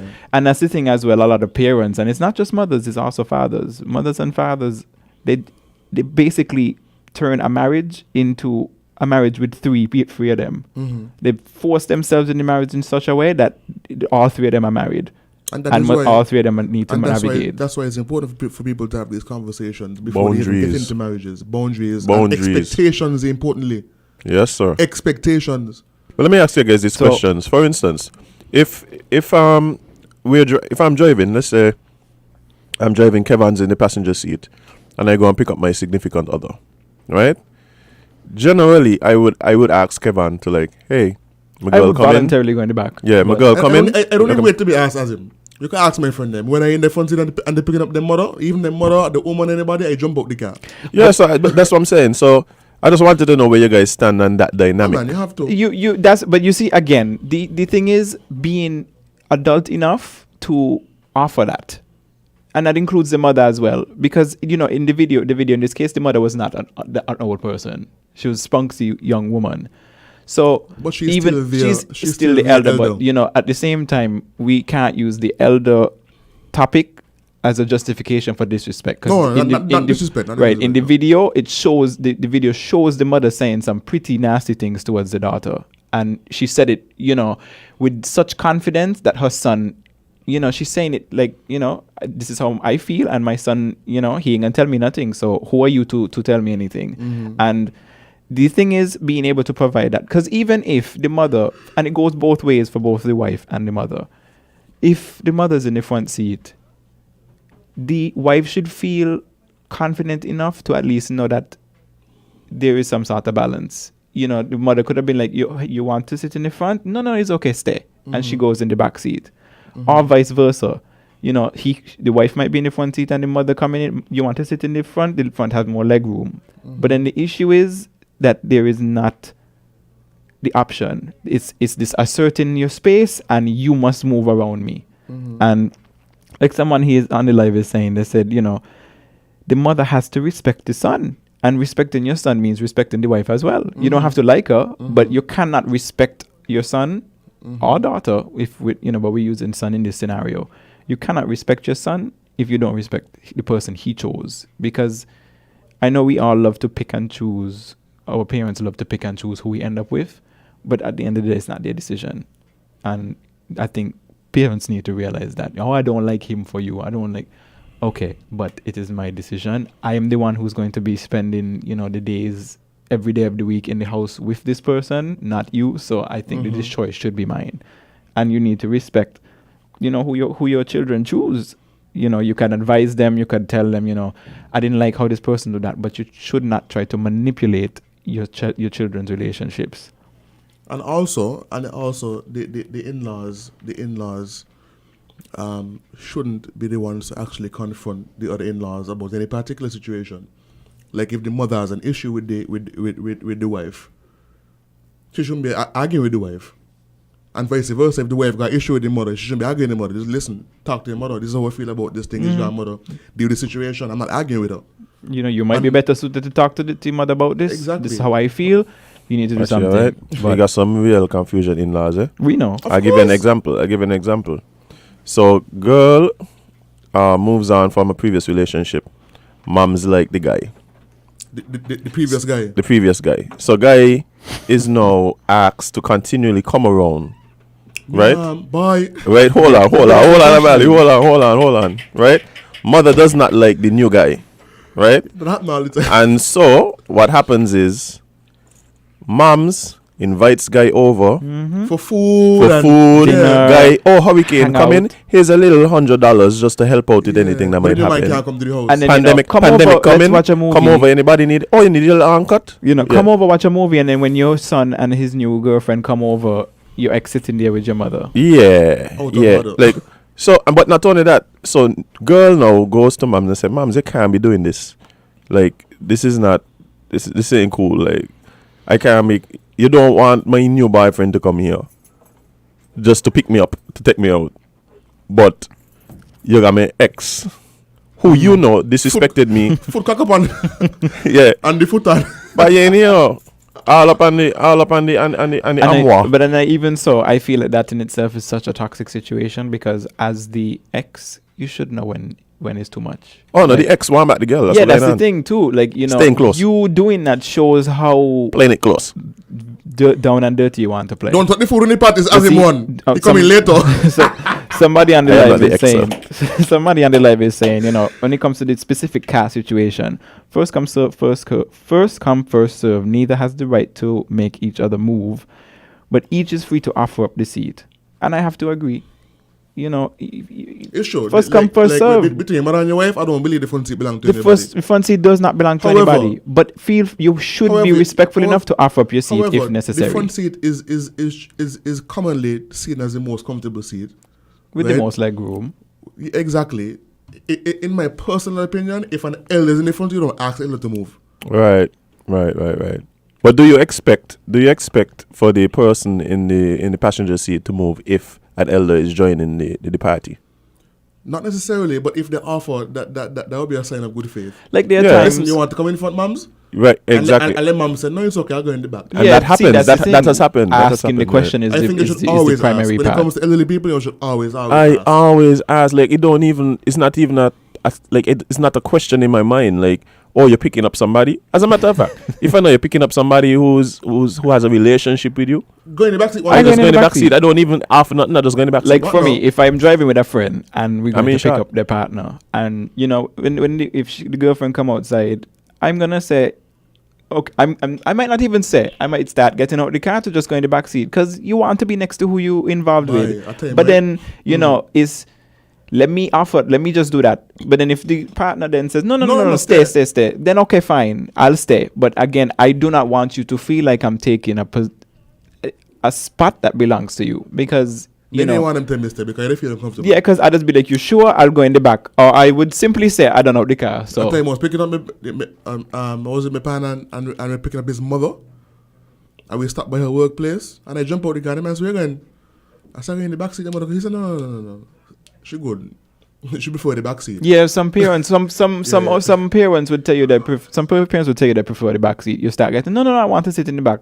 Or they would tell you go in the front. Yes, but again, that respect of letting you know that space is not mine is the part that is important for people. But we have a call on the line. Caller, good morning. Yes, hello, man. Good morning, my friends. How are you doing? Good morning. Good. Yeah, man. Very good, very, very good program. But I agree with some I say, but not everything I say. Tell us. Now, with regards to the fella wife, right? Mm-hmm. Listen to me good. The scripture teaches a man wife becomes a part of him. Mm-hmm.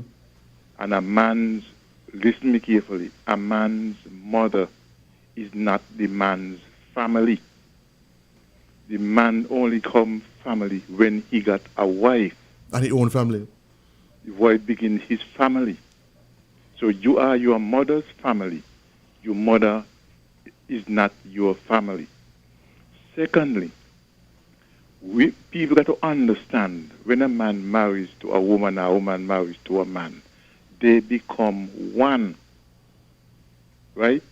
So then, you know, are you too young to know the song about if a man, a Kaiser had said some years ago, if his mother and his wife are drowning, which one he going to save? The fella say he going to save his mother in front of the wife. But this man, he got to be a stupid man, a foolish man. Mm-hmm. Because your wife is a part of you. As my friend Emil quoted to you, the two shall be one flesh. Mm-hmm. So your wife is a part of you. Right? So your mother becomes, it's not a good word to say, but factually becomes secondary. And there's no way, no mother should come in front of no wife, and no father should come in front of no husband. And that is Bible, right? And with regard to the video you said with the woman in front, yeah, I personally believe, I don't know you all personally, but having listened to you all these good times, I am confident if your girlfriend and your wife and your mother come, I'm going to put your mother behind to be more comfortable. Listen, I'm not prejudicial. Yeah, listening to you. Listen, in front belongs to the wife or the girlfriend. And I'm going to for it. Not the mother. The mother's supposed to be behind. You understand what I'm saying, friend? I mean, you may not agree with me. Right. May never agree. But the thing is, a front seat doesn't necessarily dictate who is priority in your life, you know? No. But it's the respect of the situation. And that's my argument. I agree that your wife has become your family 100%. I agree that your wife is a priority 100%.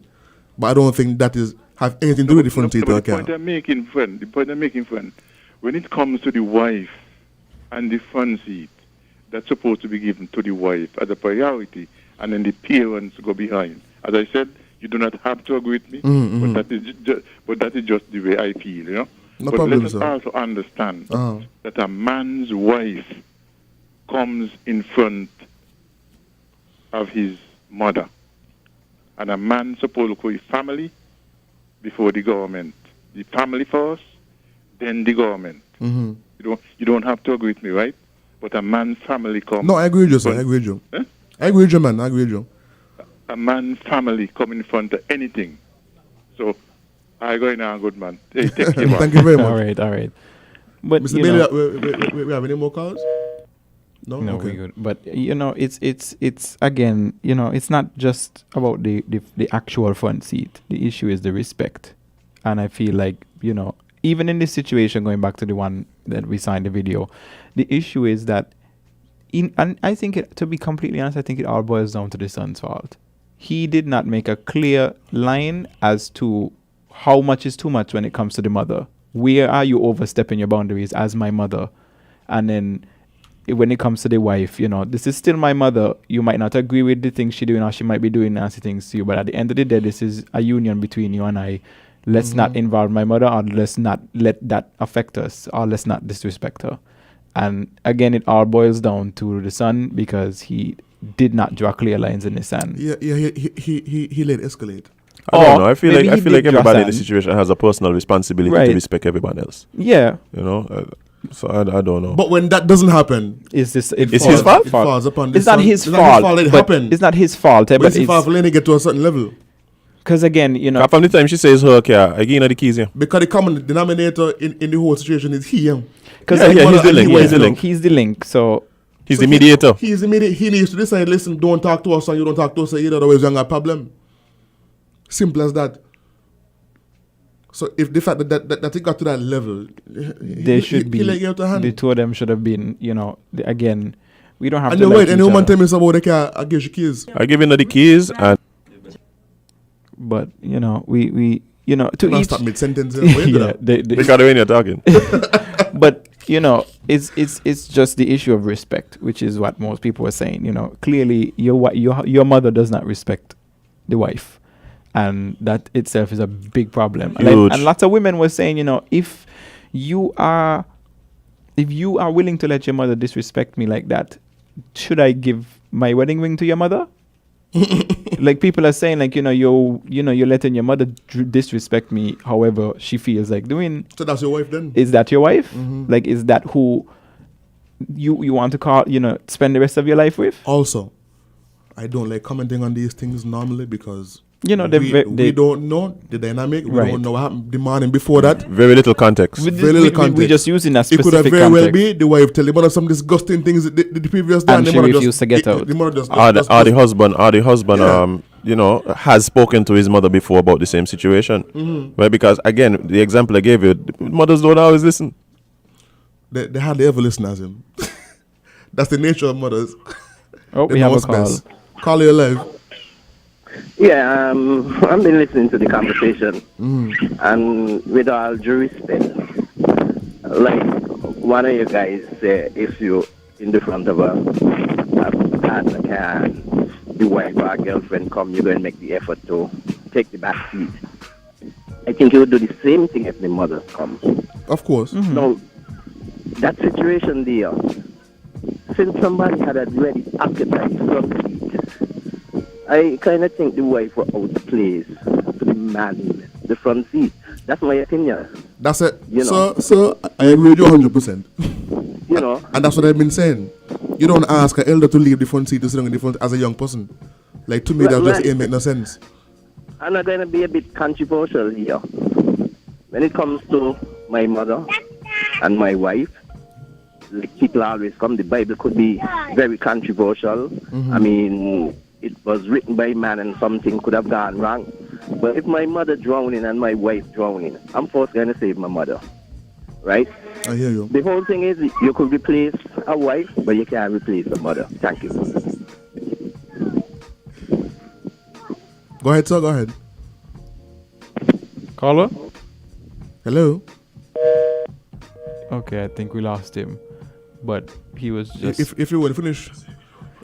Yeah, man, he was... His last sentence was that, you know, in the scenario of the saving two drowning people, he said he would have chosen to save his The man mother. said, hey, you could replace your wife.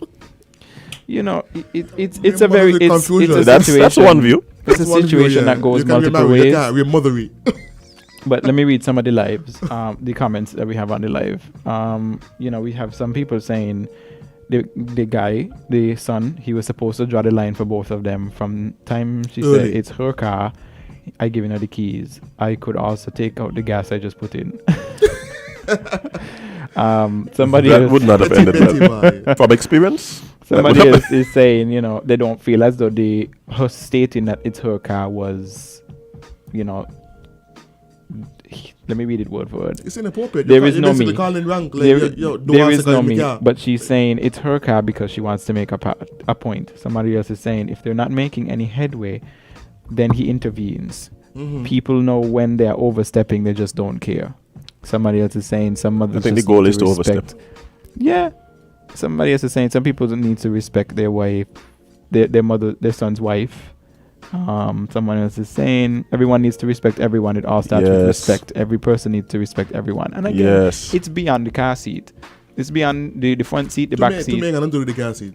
It's the premise of respect. That Just there if- is the least. If like. your mother or father and your spouse can get into it and you just let it happen, that says there's lots of lines that are willingly, knowingly, and allowingly crossed, and you need to start drawing lines in the sand. And everybody, as adults, need to learn to respect each other. Am I over there? Because we can hear you.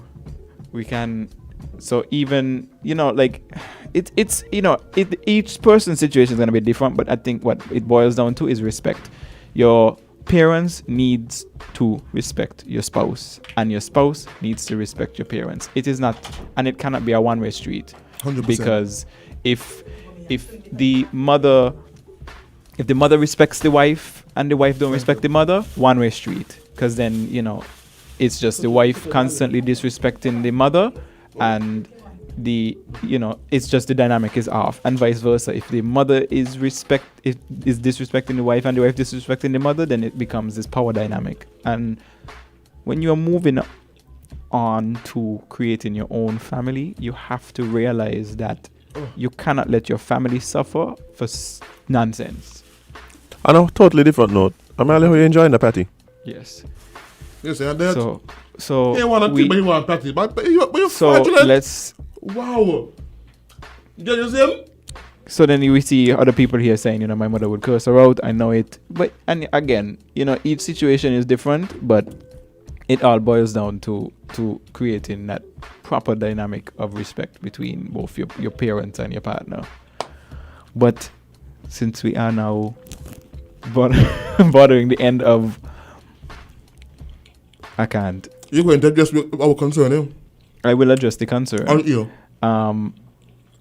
You see me eating it? Folks, this morning he was offered some unsweetened tea. And he said he ain't drinking the tea because it's cleansing. Which ain't make sense to me because tea ain't no. But you don't know what my cleanse is. By eating a patty filled with sugar and flour and dough and meat. Are you seeing me eat a patty? You make them. So thank you for joining us on another episode of Island Tea with your faves, Kevin and Amali. And remember, you can't be everybody's cup of tea because it's not a mug. Obviously, you're not Amali's cup of tea. Obviously, but me in a mug, so I doesn't care. But you know what he is? He's my fraud. See you tomorrow, bright. Become a fraud. See you tomorrow, bright and early.